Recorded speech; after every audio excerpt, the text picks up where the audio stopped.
오늘 우리가 함께 나눌 이야기는 한 시대의 웃음을 책임졌던 천재 코미디언의 무대 뒤 빛과 그림자에 대한 이야기입니다. 화려한 스포트라이트 속에서 대상을 거머쥐며 데뷔했지만 채 100일도 되지 않아 방송국에서 쫓겨나야 했던 한 남자의 솔직한 고백, 그리고 그가 맨몸으로 부딪혀야 했던 1980년대 방송가의 생생한 풍경 속으로 여러분을 초대합니다. 본격적인 이야기에 앞서 저희가 나누는 이러한 숨겨진 역사와 인물들의 이야기의 가치를 느끼신다면 잠시 시간을 내어 구독과 공유로 마음을 표현해 주시길 부탁드립니다.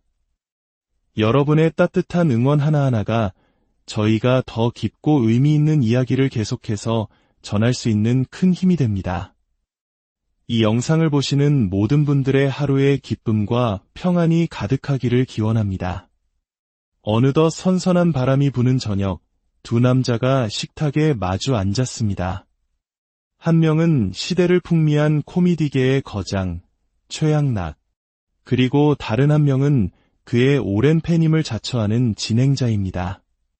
어색하지만 따뜻한 분위기 속에서 식사가 시작됩니다. 그런데 오늘 식탁에 오른 음식들은 조금 특별합니다. 평범한 고기처럼 보이지만 사실은 식물성 재료로 만든 대체육입니다. 그리고 음식을 담은 그릇 역시 땅에 묻으면 자연으로 돌아가는 생분해 성 다회용기입니다. 진행자는 이 특별한 식사를 준비한 이유를 설명합니다. 선생님, 세상이 참 많이 변했습니다. 저희가 어릴 적에는 상상도 못했던 것들이죠. 이 음식과 그릇은 단순히 배를 채우는 것을 넘어 우리와 우리가 살아갈 미래의 지구 건강까지 생각하는 새로운 시대의 상징과도 같습니다. 이 음식들은 사실 경기도에서 적극적으로 지원하고 있는 기후테크 산업의 일환입니다. 기후 위기 시대에 대응하기 위해 경기도는 환경과 미래를 위한 혁신적인 기술을 가진 기업들을 발굴하고 지원하는 데 앞장서고 있습니다. 오는 8월 29일과 30일, 경기도 판교에서는 이러한 기후테크 기업들의 기술과 비전을 엿볼 수 있는 경진대회와 다양한 행사가 열린다고 합니다. 해외의 유수한 기업들과 투자사들까지 함께하며 미래를 위한 좋은 변화에 동참하고 있습니다. 이처럼 우리가 살아가는 시대는 더 나은 미래를 향해 끊임없이 변화하고 있습니다. 하지만 오늘 우리가 주목하려는 것은 이렇게 변화하기 이전 모든 것이 서툴고 거칠었지만 뜨거운 열정으로 가득했던 바로 그 시절의 이야기입니다. 진행자는 존경하는 선배 최양락에게 그의 코미디 인생이 처음 시작되던 그 순간에 대해 조심스럽게 질문을 던집니다. 선생님, 저희 세대는 모두 선생님의 코미디를 보며 자랐습니다. 그 시작은 어떠셨나요? 모두가 선생님을 KBS 공채 코미디언으로 알고 있는데 사실 데뷔는 MBC에서 하셨다고 들었습니다. 최양락은 희미한 미소를 지으며 마치 오래된 앨범을 펼치듯 기억의 첫 장을 넘깁니다. 맞아요. 1981년이었지. MBC 문화체육관에서 열린 개그 콘테스트. 3,000명의 관객 앞에서 3차에 걸친 경연 끝에 내가 대상을 받았어요. 금상은 어영수 선배, 동상은 마소사로 유명했던 김보아 씨, 그리고 8등으로 턱걸이에서 뽑힌 사람이 바로 이경규 씨였지. 만약 7명만 뽑았다면 우린 지금의 이경규를 못 봤을지도 몰라요, 대상. 그것은 시작하는 모든 이에게 꿈과 같은 영광입니다.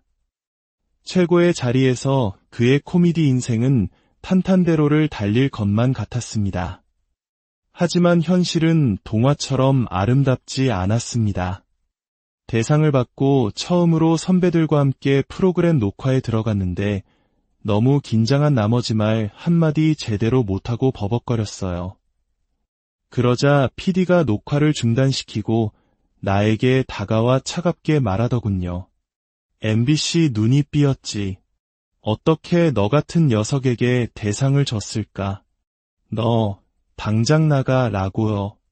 방송이 장난인 줄 아냐며 호통을 치는데 정말 하늘이 무너지는 것 같았죠. 그렇게 그는 1981년 6월 1일 대상을 받은 지 불과 2달여 만에 방송국에서 쫓겨나는 신세가 되었습니다.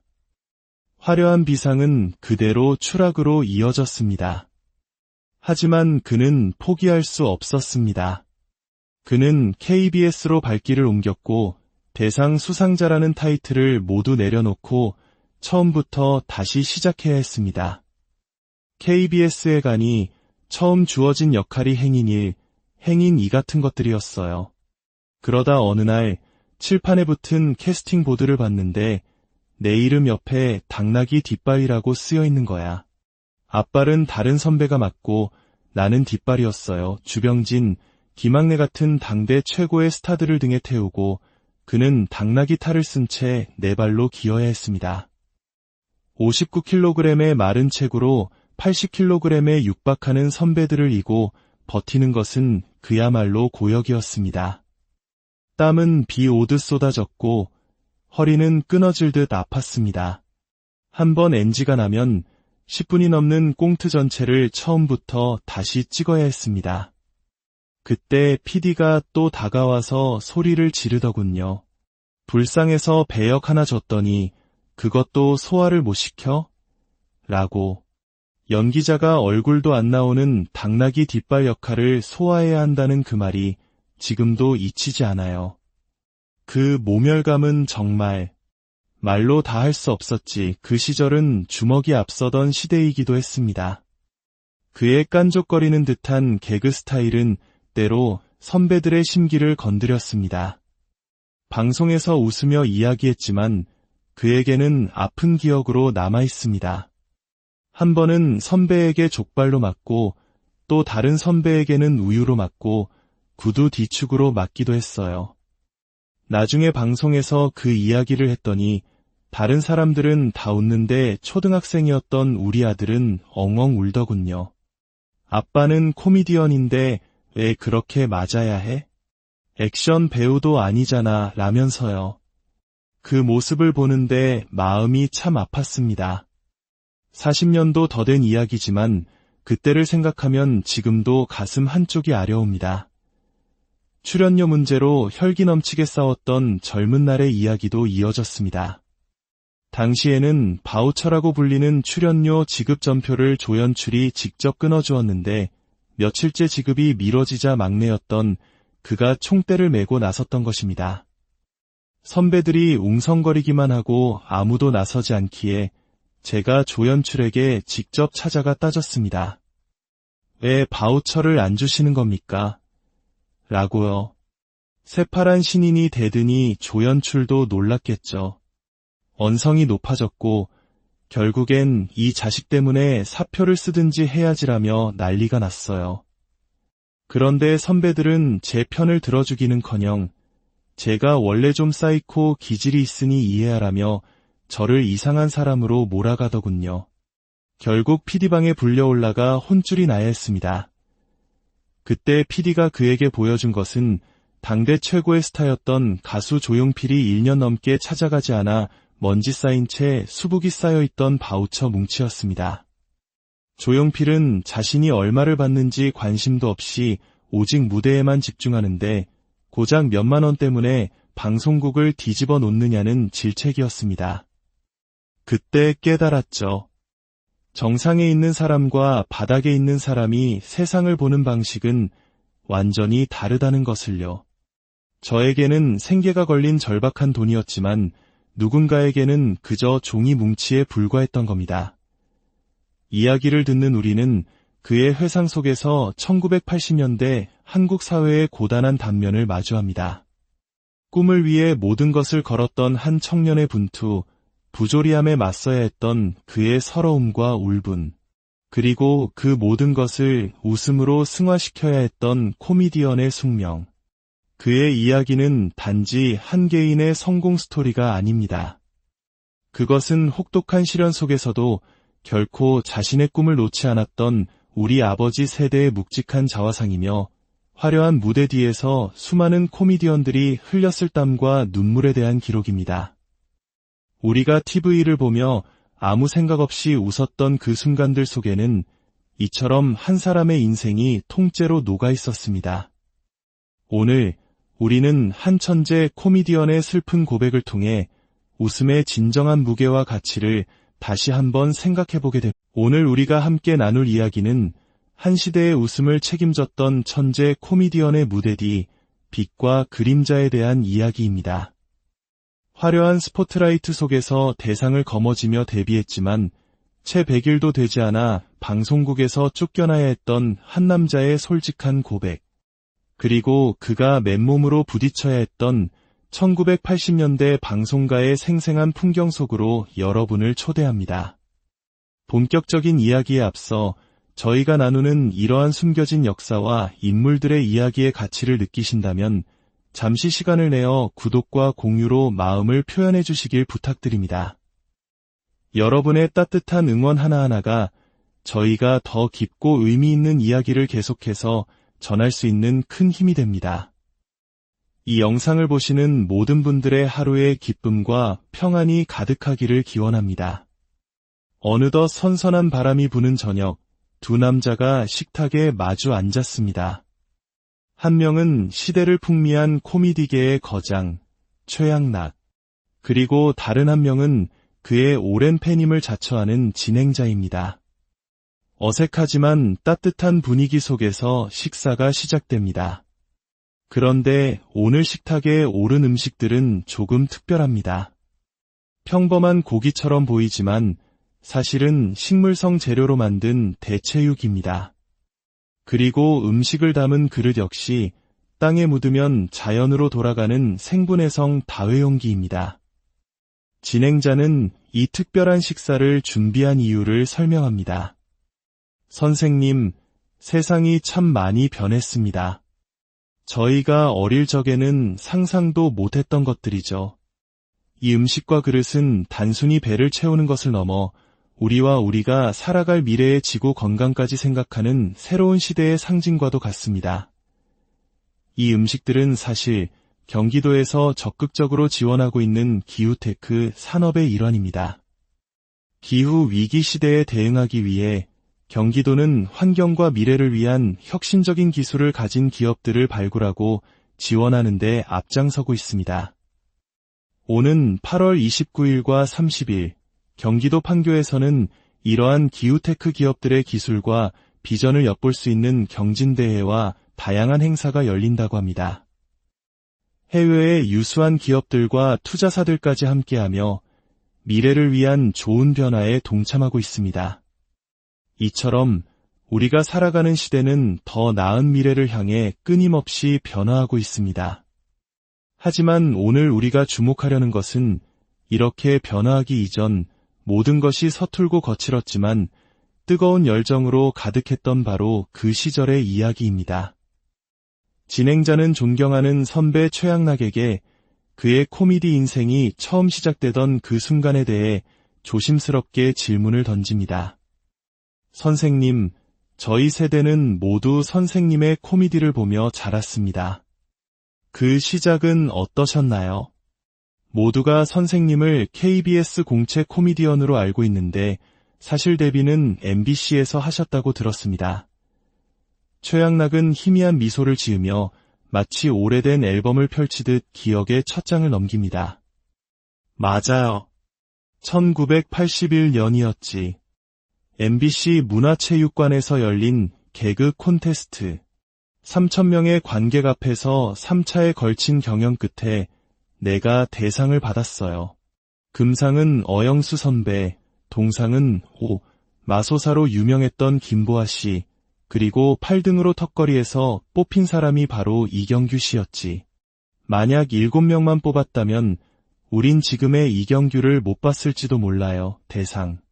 그것은 시작하는 모든 이에게 꿈과 같은 영광입니다.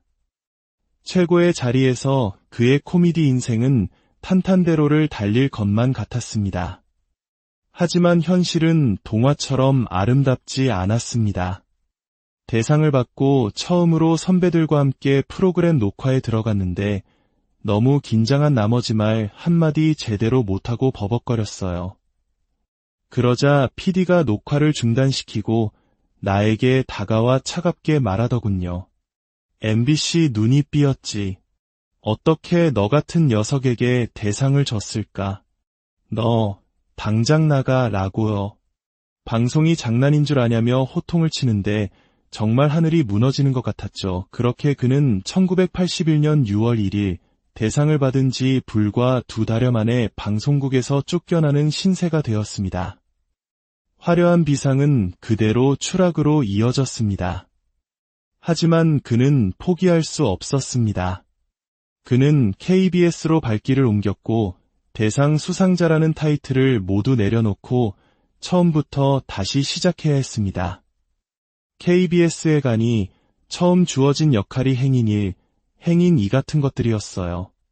그러다 어느 날 칠판에 붙은 캐스팅 보드를 봤는데 내 이름 옆에 당나귀 뒷발이라고 쓰여 있는 거야. 앞발은 다른 선배가 맡고 나는 뒷발이었어요. 주병진, 김학래 같은 당대 최고의 스타들을 등에 태우고 그는 당나귀 탈을 쓴 채 네 발로 기어야 했습니다. 59kg의 마른 체구로 80kg에 육박하는 선배들을 이고 버티는 것은 그야말로 고역이었습니다. 땀은 비 오듯 쏟아졌고 허리는 끊어질 듯 아팠습니다. 한번 NG가 나면 10분이 넘는 꽁트 전체를 처음부터 다시 찍어야 했습니다. 그때 PD가 또 다가와서 소리를 지르더군요. 불쌍해서 배역 하나 줬더니 그것도 소화를 못 시켜? 라고. 연기자가 얼굴도 안 나오는 당나귀 뒷발 역할을 소화해야 한다는 그 말이 지금도 잊히지 않아요. 그 모멸감은 정말 말로 다 할 수 없었지. 그 시절은 주먹이 앞서던 시대이기도 했습니다. 그의 깐족거리는 듯한 개그 스타일은 때로 선배들의 심기를 건드렸습니다. 방송에서 웃으며 이야기했지만 그에게는 아픈 기억으로 남아있습니다. 한 번은 선배에게 족발로 맞고 또 다른 선배에게는 우유로 맞고 구두 뒤축으로 맞기도 했어요. 나중에 방송에서 그 이야기를 했더니 다른 사람들은 다 웃는데 초등학생이었던 우리 아들은 엉엉 울더군요. 아빠는 코미디언인데 왜 그렇게 맞아야 해? 액션 배우도 아니잖아 라면서요. 그 모습을 보는데 마음이 참 아팠습니다. 40년도 더 된 이야기지만 그때를 생각하면 지금도 가슴 한쪽이 아려옵니다. 출연료 문제로 혈기 넘치게 싸웠던 젊은 날의 이야기도 이어졌습니다. 당시에는 바우처라고 불리는 출연료 지급 전표를 조연출이 직접 끊어주었는데 며칠째 지급이 미뤄지자 막내였던 그가 총대를 메고 나섰던 것입니다. 선배들이 웅성거리기만 하고 아무도 나서지 않기에 제가 조연출에게 직접 찾아가 따졌습니다. 왜 바우처를 안 주시는 겁니까? 라고요.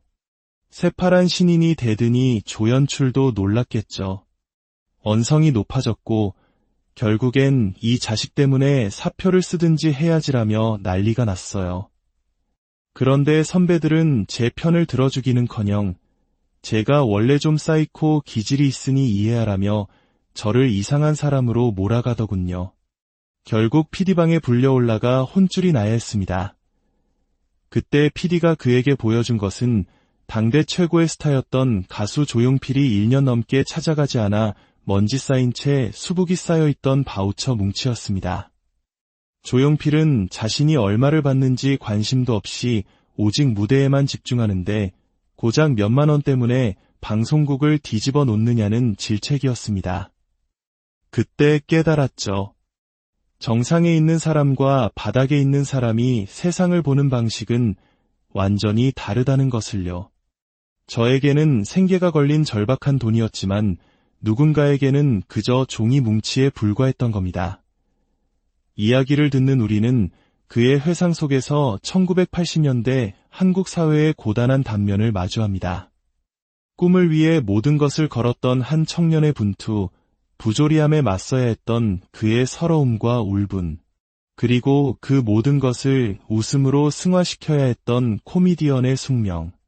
그의 이야기는 단지 한 개인의 성공 스토리가 아닙니다.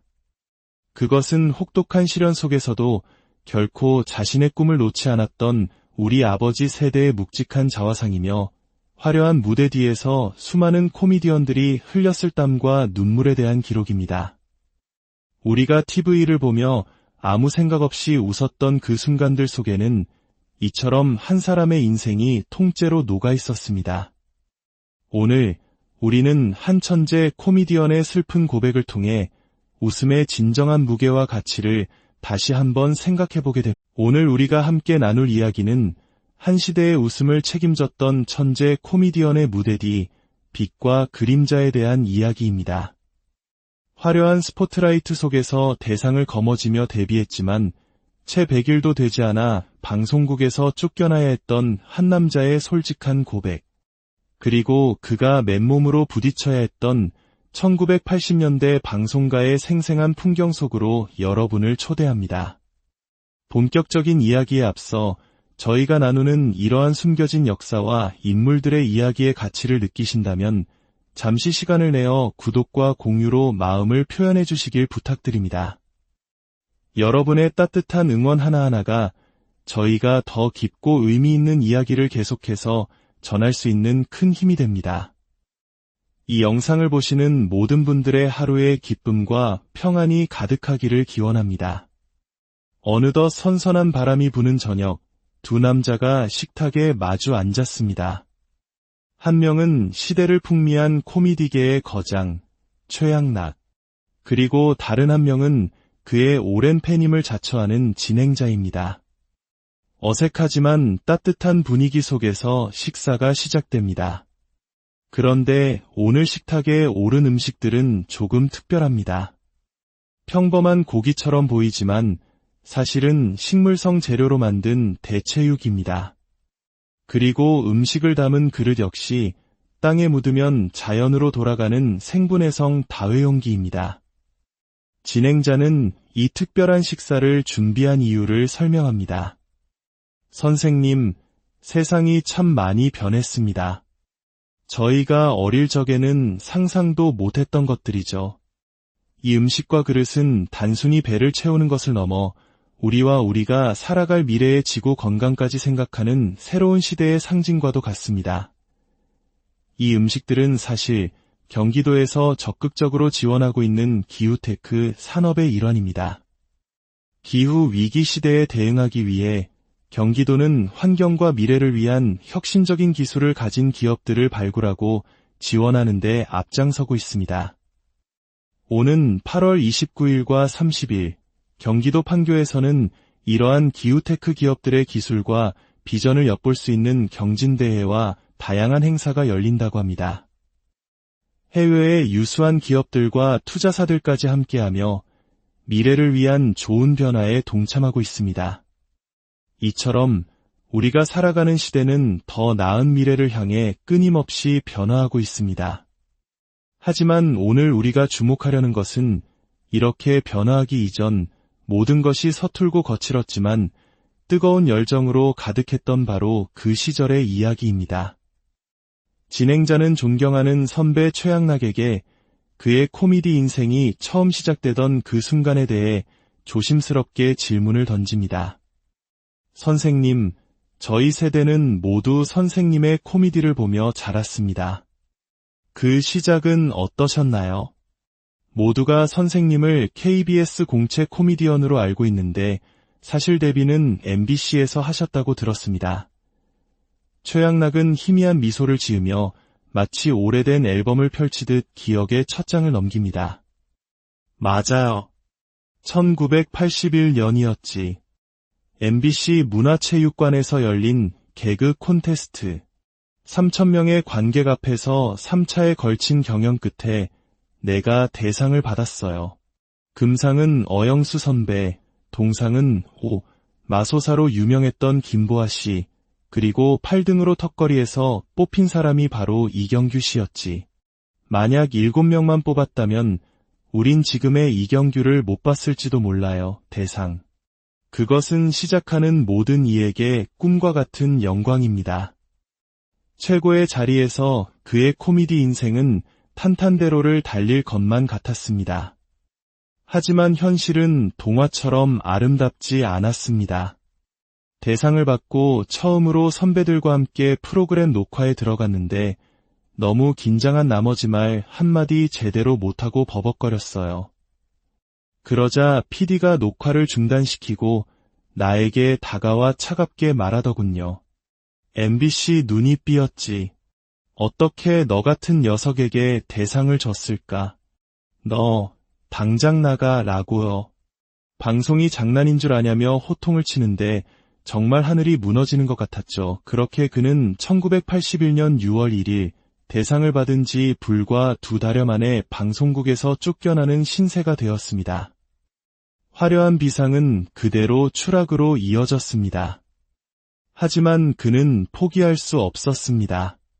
그는 KBS로 발길을 옮겼고 대상 수상자라는 타이틀을 모두 내려놓고 처음부터 다시 시작해야 했습니다.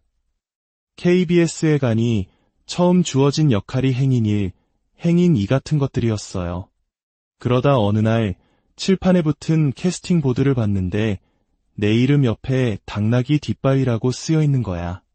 앞발은 다른 선배가 맡고 나는 뒷발이었어요. 주병진, 김학래 같은 당대 최고의 스타들을 등에 태우고 그는 당나귀 탈을 쓴 채 네 발로 기어야 했습니다.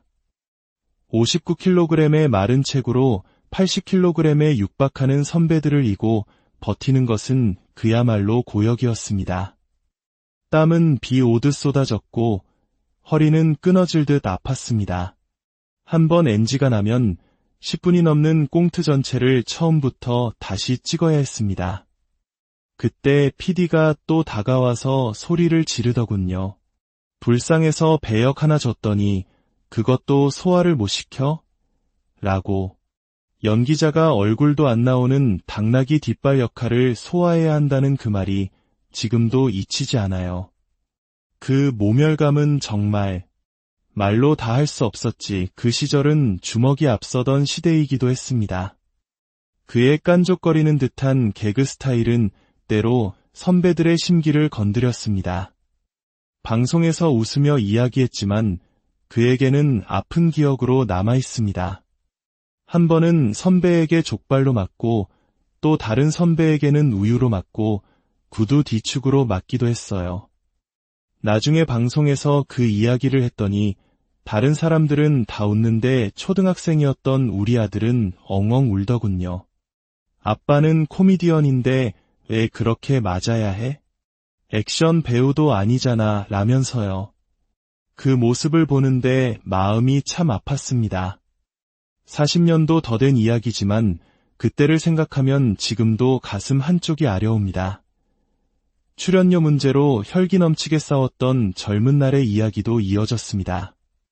당시에는 바우처라고 불리는 출연료 지급 전표를 조연출이 직접 끊어주었는데 며칠째 지급이 미뤄지자 막내였던 그가 총대를 메고 나섰던 것입니다.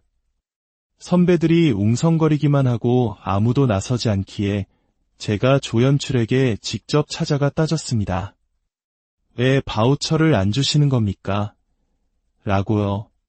새파란 신인이 대드니 조연출도 놀랐겠죠. 언성이 높아졌고 결국엔 이 자식 때문에 사표를 쓰든지 해야지라며 난리가 났어요. 그런데 선배들은 제 편을 들어주기는커녕 제가 원래 좀 사이코 기질이 있으니 이해하라며 저를 이상한 사람으로 몰아가더군요. 결국 PD방에 불려올라가 혼쭐이 나야 했습니다. 그때 PD가 그에게 보여준 것은 당대 최고의 스타였던 가수 조용필이 1년 넘게 찾아가지 않아 먼지 쌓인 채 수북이 쌓여있던 바우처 뭉치였습니다. 조용필은 자신이 얼마를 받는지 관심도 없이 오직 무대에만 집중하는데 고작 몇만 원 때문에 방송국을 뒤집어 놓느냐는 질책이었습니다. 그때 깨달았죠. 정상에 있는 사람과 바닥에 있는 사람이 세상을 보는 방식은 완전히 다르다는 것을요. 저에게는 생계가 걸린 절박한 돈이었지만 누군가에게는 그저 종이 뭉치에 불과했던 겁니다. 이야기를 듣는 우리는 그의 회상 속에서 1980년대 한국 사회의 고단한 단면을 마주합니다. 꿈을 위해 모든 것을 걸었던 한 청년의 분투, 부조리함에 맞서야 했던 그의 서러움과 울분, 그리고 그 모든 것을 웃음으로 승화시켜야 했던 코미디언의 숙명. 그의 이야기는 단지 한 개인의 성공 스토리가 아닙니다. 그것은 혹독한 시련 속에서도 결코 자신의 꿈을 놓지 않았던 우리 아버지 세대의 묵직한 자화상이며, 화려한 무대 뒤에서 수많은 코미디언들이 흘렸을 땀과 눈물에 대한 기록입니다. 우리가 TV를 보며 아무 생각 없이 웃었던 그 순간들 속에는 이처럼 한 사람의 인생이 통째로 녹아 있었습니다. 오늘 우리는 한 천재 코미디언의 슬픈 고백을 통해 웃음의 진정한 무게와 가치를 다시 한번 생각해보게 됩니다. 오늘 우리가 함께 나눌 이야기는 한 시대의 웃음을 책임졌던 천재 코미디언의 무대 뒤 빛과 그림자에 대한 이야기입니다. 화려한 스포트라이트 속에서 대상을 거머쥐며 데뷔했지만 채 100일도 되지 않아 방송국에서 쫓겨나야 했던 한 남자의 솔직한 고백, 그리고 그가 맨몸으로 부딪혀야 했던 1980년대 방송가의 생생한 풍경 속으로 여러분을 초대합니다. 본격적인 이야기에 앞서 저희가 나누는 이러한 숨겨진 역사와 인물들의 이야기의 가치를 느끼신다면 잠시 시간을 내어 구독과 공유로 마음을 표현해 주시길 부탁드립니다.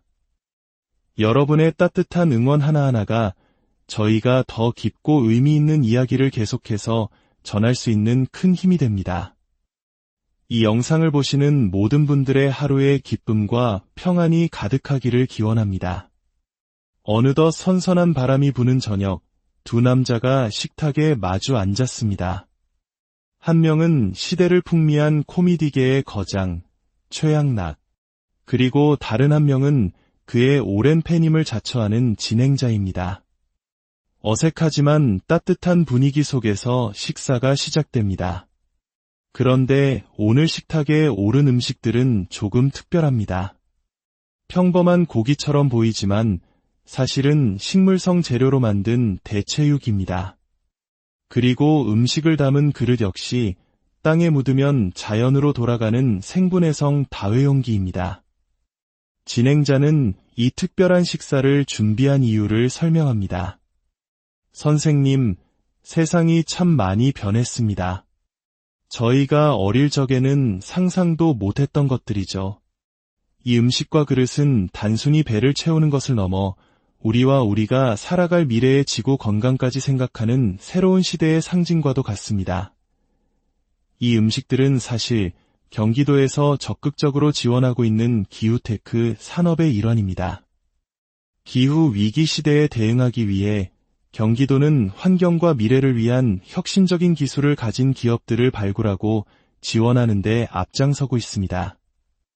오는 8월 29일과 30일, 경기도 판교에서는 이러한 기후테크 기업들의 기술과 비전을 엿볼 수 있는 경진대회와 다양한 행사가 열린다고 합니다. 해외의 유수한 기업들과 투자사들까지 함께하며 미래를 위한 좋은 변화에 동참하고 있습니다. 이처럼 우리가 살아가는 시대는 더 나은 미래를 향해 끊임없이 변화하고 있습니다. 하지만 오늘 우리가 주목하려는 것은 이렇게 변화하기 이전 모든 것이 서툴고 거칠었지만 뜨거운 열정으로 가득했던 바로 그 시절의 이야기입니다. 진행자는 존경하는 선배 최양락에게 그의 코미디 인생이 처음 시작되던 그 순간에 대해 조심스럽게 질문을 던집니다. 선생님, 저희 세대는 모두 선생님의 코미디를 보며 자랐습니다. 그 시작은 어떠셨나요? 모두가 선생님을 KBS 공채 코미디언으로 알고 있는데 사실 데뷔는 MBC에서 하셨다고 들었습니다. 최양락은 희미한 미소를 지으며 마치 오래된 앨범을 펼치듯 기억의 첫 장을 넘깁니다. 맞아요. 1981년이었지. MBC 문화체육관에서 열린 개그 콘테스트. 3,000명의 관객 앞에서 3차에 걸친 경연 끝에 내가 대상을 받았어요. 금상은 어영수 선배, 동상은 마소사로 유명했던 김보아 씨, 그리고 8등으로 턱걸이에서 뽑힌 사람이 바로 이경규 씨였지. 만약 7명만 뽑았다면 우린 지금의 이경규를 못 봤을지도 몰라요. 대상. 그것은 시작하는 모든 이에게 꿈과 같은 영광입니다. 최고의 자리에서 그의 코미디 인생은 탄탄대로를 달릴 것만 같았습니다. 하지만 현실은 동화처럼 아름답지 않았습니다. 대상을 받고 처음으로 선배들과 함께 프로그램 녹화에 들어갔는데 너무 긴장한 나머지 말 한마디 제대로 못하고 버벅거렸어요. 그러자 PD가 녹화를 중단시키고 나에게 다가와 차갑게 말하더군요. MBC 눈이 삐었지. 어떻게 너 같은 녀석에게 대상을 줬을까? 너 당장 나가 라고요. 방송이 장난인 줄 아냐며 호통을 치는데 정말 하늘이 무너지는 것 같았죠. 그렇게 그는 1981년 6월 1일 대상을 받은 지 불과 2달여 만에 방송국에서 쫓겨나는 신세가 되었습니다. 화려한 비상은 그대로 추락으로 이어졌습니다. 하지만 그는 포기할 수 없었습니다. 그는 KBS로 발길을 옮겼고 대상 수상자라는 타이틀을 모두 내려놓고 처음부터 다시 시작해야 했습니다. KBS에 가니 처음 주어진 역할이 행인 1, 행인 2 같은 것들이었어요. 그러다 어느 날 칠판에 붙은 캐스팅 보드를 봤는데 내 이름 옆에 당나귀 뒷발이라고 쓰여 있는 거야.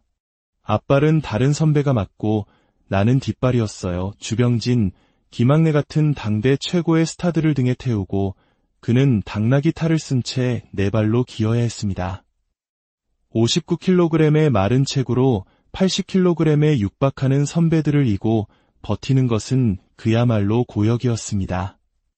땀은 비 오듯 쏟아졌고 허리는 끊어질 듯 아팠습니다.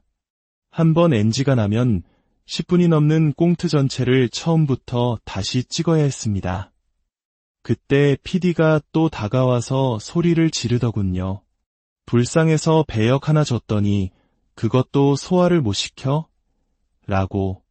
연기자가 얼굴도 안 나오는 당나귀 뒷발 역할을 소화해야 한다는 그 말이 지금도 잊히지 않아요.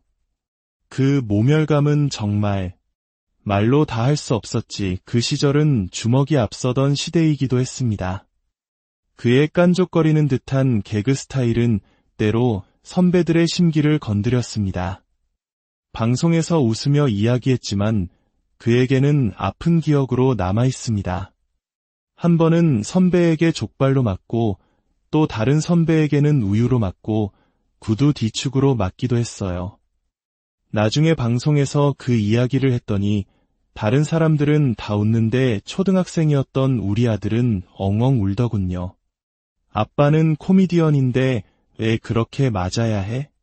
액션 배우도 아니잖아 라면서요. 그 모습을 보는데 마음이 참 아팠습니다.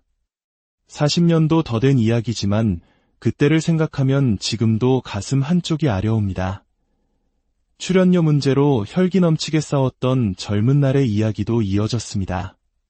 당시에는 바우처라고 불리는 출연료 지급 전표를 조연출이 직접 끊어주었는데 며칠째 지급이 미뤄지자 막내였던 그가 총대를 메고 나섰던 것입니다. 선배들이 웅성거리기만 하고 아무도 나서지 않기에 제가 조연출에게 직접 찾아가 따졌습니다. 왜 바우처를 안 주시는 겁니까? 라고요. 새파란 신인이 대드니 조연출도 놀랐겠죠. 언성이 높아졌고 결국엔 이 자식 때문에 사표를 쓰든지 해야지라며 난리가 났어요. 그런데 선배들은 제 편을 들어주기는커녕 제가 원래 좀 사이코 기질이 있으니 이해하라며 저를 이상한 사람으로 몰아가더군요. 결국 PD방에 불려올라가 혼쭐이 나야 했습니다. 그때 PD가 그에게 보여준 것은 당대 최고의 스타였던 가수 조용필이 1년 넘게 찾아가지 않아 먼지 쌓인 채 수북이 쌓여있던 바우처 뭉치였습니다. 조용필은 자신이 얼마를 받는지 관심도 없이 오직 무대에만 집중하는데 고작 몇만 원 때문에 방송국을 뒤집어 놓느냐는 질책이었습니다. 그때 깨달았죠. 정상에 있는 사람과 바닥에 있는 사람이 세상을 보는 방식은 완전히 다르다는 것을요. 저에게는 생계가 걸린 절박한 돈이었지만 누군가에게는 그저 종이 뭉치에 불과했던 겁니다. 이야기를 듣는 우리는 그의 회상 속에서 1980년대 한국 사회의 고단한 단면을 마주합니다. 꿈을 위해 모든 것을 걸었던 한 청년의 분투, 부조리함에 맞서야 했던 그의 서러움과 울분, 그리고 그 모든 것을 웃음으로 승화시켜야 했던 코미디언의 숙명. 그의 이야기는 단지 한 개인의 성공 스토리가 아닙니다. 그것은 혹독한 시련 속에서도 결코 자신의 꿈을 놓지 않았던 우리 아버지 세대의 묵직한 자화상이며, 화려한 무대 뒤에서 수많은 코미디언들이 흘렸을 땀과 눈물에 대한 기록입니다. 우리가 TV를 보며 아무 생각 없이 웃었던 그 순간들 속에는 이처럼 한 사람의 인생이 통째로 녹아 있었습니다.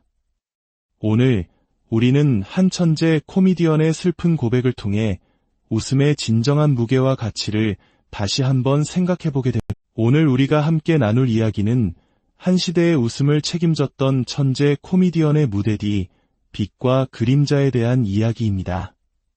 화려한 스포트라이트 속에서 대상을 거머쥐며 데뷔했지만 채 100일도 되지 않아 방송국에서 쫓겨나야 했던 한 남자의 솔직한 고백, 그리고 그가 맨몸으로 부딪혀야 했던 1980년대 방송가의 생생한 풍경 속으로 여러분을 초대합니다. 본격적인 이야기에 앞서 저희가 나누는 이러한 숨겨진 역사와 인물들의 이야기의 가치를 느끼신다면 잠시 시간을 내어 구독과 공유로 마음을 표현해 주시길 부탁드립니다. 여러분의 따뜻한 응원 하나하나가 저희가 더 깊고 의미 있는 이야기를 계속해서 전할 수 있는 큰 힘이 됩니다.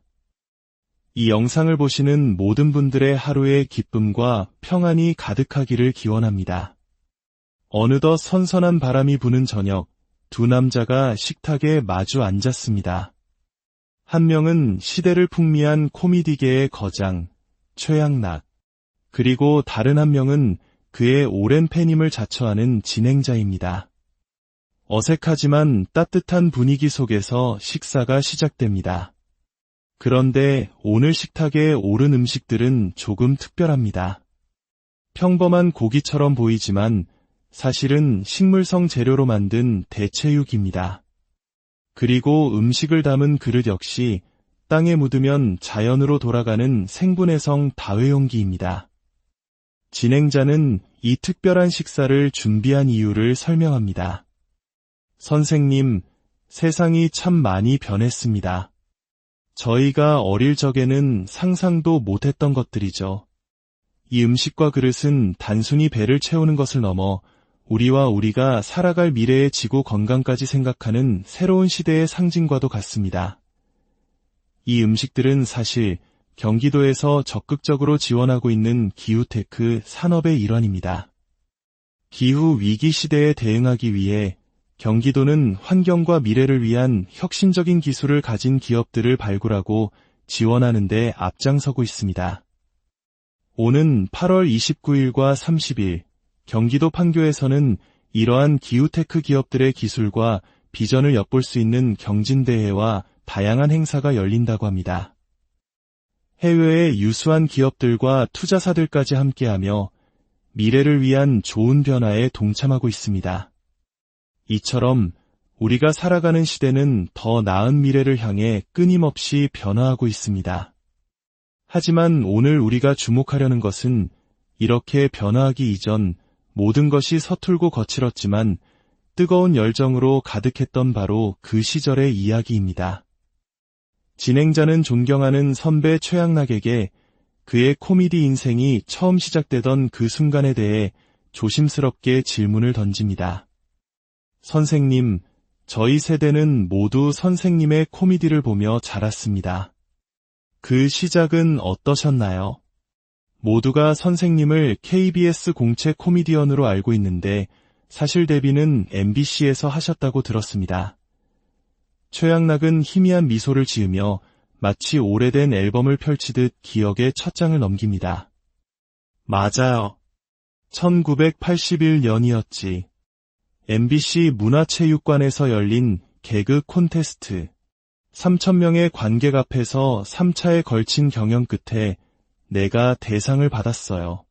금상은 어영수 선배, 동상은 마소사로 유명했던 김보아 씨, 그리고 8등으로 턱걸이에서 뽑힌 사람이 바로 이경규 씨였지. 만약 7명만 뽑았다면 우린 지금의 이경규를 못 봤을지도 몰라요. 대상. 그것은 시작하는 모든 이에게 꿈과 같은 영광입니다. 최고의 자리에서 그의 코미디 인생은 탄탄대로를 달릴 것만 같았습니다. 하지만 현실은 동화처럼 아름답지 않았습니다. 대상을 받고 처음으로 선배들과 함께 프로그램 녹화에 들어갔는데 너무 긴장한 나머지 말 한마디 제대로 못하고 버벅거렸어요. 그러자 PD가 녹화를 중단시키고 나에게 다가와 차갑게 말하더군요. MBC 눈이 삐었지. 어떻게 너 같은 녀석에게 대상을 줬을까? 너 당장 나가 라고요. 방송이 장난인 줄 아냐며 호통을 치는데 정말 하늘이 무너지는 것 같았죠. 그렇게 그는 1981년 6월 1일 대상을 받은 지 불과 2달여 만에 방송국에서 쫓겨나는 신세가 되었습니다. 화려한 비상은 그대로 추락으로 이어졌습니다. 하지만 그는 포기할 수 없었습니다. 그는 KBS로 발길을 옮겼고 대상 수상자라는 타이틀을 모두 내려놓고 처음부터 다시 시작해야 했습니다. KBS에 가니 처음 주어진 역할이 행인 1, 행인 2 같은 것들이었어요. 그러다 어느 날 칠판에 붙은 캐스팅 보드를 봤는데 내 이름 옆에 당나귀 뒷발이라고 쓰여 있는 거야. 앞발은 다른 선배가 맡고 나는 뒷발이었어요. 주병진, 김학래 같은 당대 최고의 스타들을 등에 태우고 그는 당나귀 탈을 쓴 채 네 발로 기어야 했습니다. 59kg의 마른 체구로 80kg에 육박하는 선배들을 이고 버티는 것은 그야말로 고역이었습니다. 땀은 비 오듯 쏟아졌고 허리는 끊어질 듯 아팠습니다. 한번 NG가 나면 10분이 넘는 꽁트 전체를 처음부터 다시 찍어야 했습니다. 그때 PD가 또 다가와서 소리를 지르더군요. 불쌍해서 배역 하나 줬더니 그것도 소화를 못 시켜? 라고. 연기자가 얼굴도 안 나오는 당나귀 뒷발 역할을 소화해야 한다는 그 말이 지금도 잊히지 않아요. 그 모멸감은 정말 말로 다 할 수 없었지. 그 시절은 주먹이 앞서던 시대이기도 했습니다. 그의 깐족거리는 듯한 개그 스타일은 때로 선배들의 심기를 건드렸습니다. 방송에서 웃으며 이야기했지만 그에게는 아픈 기억으로 남아있습니다. 한 번은 선배에게 족발로 맞고 또 다른 선배에게는 우유로 맞고 구두 뒤축으로 맞기도 했어요. 나중에 방송에서 그 이야기를 했더니 다른 사람들은 다 웃는데 초등학생이었던 우리 아들은 엉엉 울더군요. 아빠는 코미디언인데 왜 그렇게 맞아야 해? 액션 배우도 아니잖아 라면서요. 그 모습을 보는데 마음이 참 아팠습니다. 40년도 더 된 이야기지만 그때를 생각하면 지금도 가슴 한쪽이 아려옵니다. 출연료 문제로 혈기 넘치게 싸웠던 젊은 날의 이야기도 이어졌습니다. 당시에는 바우처라고 불리는 출연료 지급 전표를 조연출이 직접 끊어주었는데 며칠째 지급이 미뤄지자 막내였던 그가 총대를 메고 나섰던 것입니다. 선배들이 웅성거리기만 하고 아무도 나서지 않기에 제가 조연출에게 직접 찾아가 따졌습니다. 왜 바우처를 안 주시는 겁니까? 라고요. 새파란 신인이 대드니 조연출도 놀랐겠죠. 언성이 높아졌고 결국엔 이 자식 때문에 사표를 쓰든지 해야지라며 난리가 났어요. 그런데 선배들은 제 편을 들어주기는커녕 제가 원래 좀 사이코 기질이 있으니 이해하라며 저를 이상한 사람으로 몰아가더군요. 결국 PD방에 불려 올라가 혼쭐이 나야 했습니다. 그때 PD가 그에게 보여준 것은 당대 최고의 스타였던 가수 조용필이 1년 넘게 찾아가지 않아 먼지 쌓인 채 수북이 쌓여있던 바우처 뭉치였습니다. 조용필은 자신이 얼마를 받는지 관심도 없이 오직 무대에만 집중하는데 고작 몇만 원 때문에 방송국을 뒤집어 놓느냐는 질책이었습니다. 그때 깨달았죠. 정상에 있는 사람과 바닥에 있는 사람이 세상을 보는 방식은 완전히 다르다는 것을요. 저에게는 생계가 걸린 절박한 돈이었지만 누군가에게는 그저 종이 뭉치에 불과했던 겁니다. 이야기를 듣는 우리는 그의 회상 속에서 1980년대 한국 사회의 고단한 단면을 마주합니다. 꿈을 위해 모든 것을 걸었던 한 청년의 분투, 부조리함에 맞서야 했던 그의 서러움과 울분, 그리고 그 모든 것을 웃음으로 승화시켜야 했던 코미디언의 숙명. 그의 이야기는 단지 한 개인의 성공 스토리가 아닙니다. 그것은 혹독한 시련 속에서도 결코 자신의 꿈을 놓지 않았던 우리 아버지 세대의 묵직한 자화상이며, 화려한 무대 뒤에서 수많은 코미디언들이 흘렸을 땀과 눈물에 대한 기록입니다. 우리가 TV를 보며 아무 생각 없이 웃었던 그 순간들 속에는 이처럼 한 사람의 인생이 통째로 녹아 있었습니다. 오늘 우리는 한 천재 코미디언의 슬픈 고백을 통해 웃음의 진정한 무게와 가치를 다시 한번 생각해보게 됩니다. 오늘 우리가 함께 나눌 이야기는 한 시대의 웃음을 책임졌던 천재 코미디언의 무대 뒤 빛과 그림자에 대한 이야기입니다. 화려한 스포트라이트 속에서 대상을 거머쥐며 데뷔했지만 채 100일도 되지 않아 방송국에서 쫓겨나야 했던 한 남자의 솔직한 고백, 그리고 그가 맨몸으로 부딪혀야 했던 1980년대 방송가의 생생한 풍경 속으로 여러분을 초대합니다. 본격적인 이야기에 앞서 저희가 나누는 이러한 숨겨진 역사와 인물들의 이야기의 가치를 느끼신다면 잠시 시간을 내어 구독과 공유로 마음을 표현해 주시길 부탁드립니다. 여러분의 따뜻한 응원 하나하나가 저희가 더 깊고 의미 있는 이야기를 계속해서 전할 수 있는 큰 힘이 됩니다. 이 영상을 보시는 모든 분들의 하루의 기쁨과 평안이 가득하기를 기원합니다. 어느덧 선선한 바람이 부는 저녁, 두 남자가 식탁에 마주 앉았습니다. 한 명은 시대를 풍미한 코미디계의 거장, 최양락, 그리고 다른 한 명은 그의 오랜 팬임을 자처하는 진행자입니다. 어색하지만 따뜻한 분위기 속에서 식사가 시작됩니다. 그런데 오늘 식탁에 오른 음식들은 조금 특별합니다. 평범한 고기처럼 보이지만 사실은 식물성 재료로 만든 대체육입니다. 그리고 음식을 담은 그릇 역시 땅에 묻으면 자연으로 돌아가는 생분해 성 다회용기입니다. 진행자는 이 특별한 식사를 준비한 이유를 설명합니다. 선생님, 세상이 참 많이 변했습니다. 저희가 어릴 적에는 상상도 못했던 것들이죠. 이 음식과 그릇은 단순히 배를 채우는 것을 넘어 우리가 살아갈 미래의 지구 건강까지 생각하는 새로운 시대의 상징과도 같습니다. 이 음식들은 사실 경기도에서 적극적으로 지원하고 있는 기후테크 산업의 일환입니다. 기후 위기 시대에 대응하기 위해 경기도는 환경과 미래를 위한 혁신적인 기술을 가진 기업들을 발굴하고 지원하는 데 앞장서고 있습니다.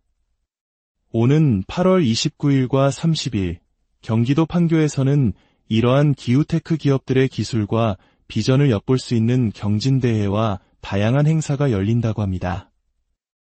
해외의 유수한 기업들과 투자사들까지 함께하며 미래를 위한 좋은 변화에 동참하고 있습니다. 이처럼 우리가 살아가는 시대는 더 나은 미래를 향해 끊임없이 변화하고 있습니다. 하지만 오늘 우리가 주목하려는 것은 이렇게 변화하기 이전 모든 것이 서툴고 거칠었지만 뜨거운 열정으로 가득했던 바로 그 시절의 이야기입니다. 진행자는 존경하는 선배 최양락에게 그의 코미디 인생이 처음 시작되던 그 순간에 대해 조심스럽게 질문을 던집니다.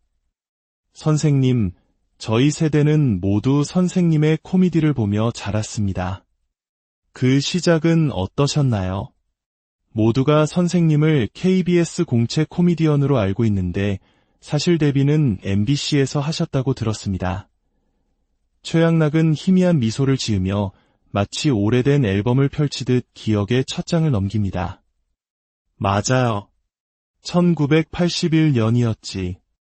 MBC 문화체육관에서 열린 개그 콘테스트. 3,000명의 관객 앞에서 3차에 걸친 경연 끝에 내가 대상을 받았어요. 금상은 어영수 선배, 동상은 마소사로 유명했던 김보아 씨, 그리고 8등으로 턱걸이에서 뽑힌 사람이 바로 이경규 씨였지. 만약 7명만 뽑았다면 우린 지금의 이경규를 못 봤을지도 몰라요. 대상. 그것은 시작하는 모든 이에게 꿈과 같은 영광입니다. 최고의 자리에서 그의 코미디 인생은 탄탄대로를 달릴 것만 같았습니다. 하지만 현실은 동화처럼 아름답지 않았습니다. 대상을 받고 처음으로 선배들과 함께 프로그램 녹화에 들어갔는데 너무 긴장한 나머지 말 한마디 제대로 못하고 버벅거렸어요. 그러자 PD가 녹화를 중단시키고 나에게 다가와 차갑게 말하더군요. MBC 눈이 삐었지. 어떻게 너 같은 녀석에게 대상을 줬을까? 너 당장 나가 라고요. 방송이 장난인 줄 아냐며 호통을 치는데 정말 하늘이 무너지는 것 같았죠. 그렇게 그는 1981년 6월 1일 대상을 받은 지 불과 2달여 만에 방송국에서 쫓겨나는 신세가 되었습니다. 화려한 비상은 그대로 추락으로 이어졌습니다. 하지만 그는 포기할 수 없었습니다. 그는 KBS로 발길을 옮겼고 대상 수상자라는 타이틀을 모두 내려놓고 처음부터 다시 시작해야 했습니다. KBS에 가니 처음 주어진 역할이 행인 1, 행인 2 같은 것들이었어요. 그러다 어느 날 칠판에 붙은 캐스팅 보드를 봤는데 내 이름 옆에 당나귀 뒷발이라고 쓰여 있는 거야. 앞발은 다른 선배가 맡고 나는 뒷발이었어요. 주병진, 김학래 같은 당대 최고의 스타들을 등에 태우고 그는 당나귀 탈을 쓴 채 네 발로 기어야 했습니다. 59kg의 마른 체구로 80kg에 육박하는 선배들을 이고 버티는 것은 그야말로 고역이었습니다.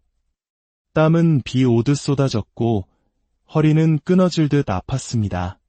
한번 NG가 나면 10분이 넘는 꽁트 전체를 처음부터 다시 찍어야 했습니다.